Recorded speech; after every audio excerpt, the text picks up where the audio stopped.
In this video, I want to introduce you to the number I, which is sometimes called the imaginary unit. And what you're going to see here, and it might be a little bit difficult to fully appreciate right from the get-go, that it's a more bizarre number than some of the other wacky numbers we learn in mathematics, like pi or e. And it's more bizarre because it doesn't have a tangible value in the sense that we're normally used to defining numbers. I is defined as the number whose square is equal to -1. This is the definition. This is the definition of I. And it leads to all sorts of interesting things. Now, some places you will see I defined this way. I as being equal to the principal square root of -1.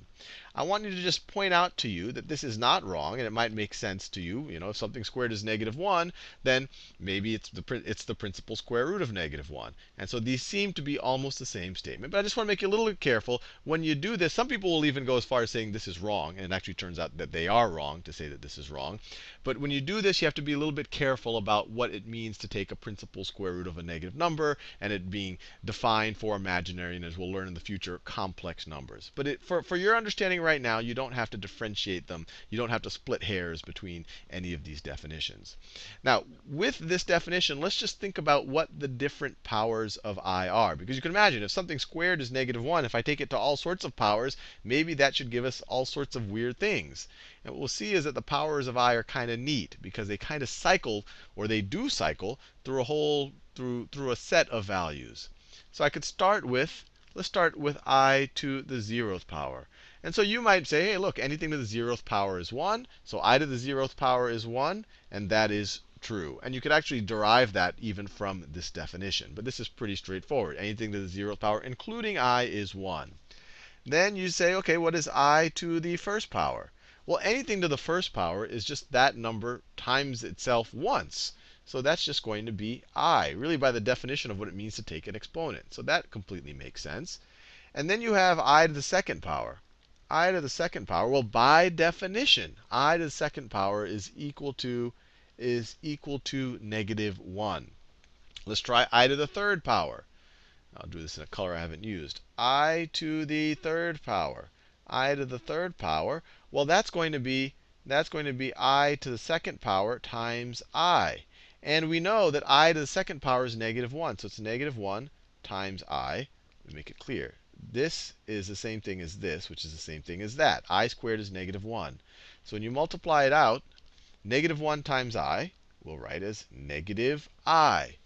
Now, what happens if we take I to the 4th power? I'll do it up here. I to the 4th power.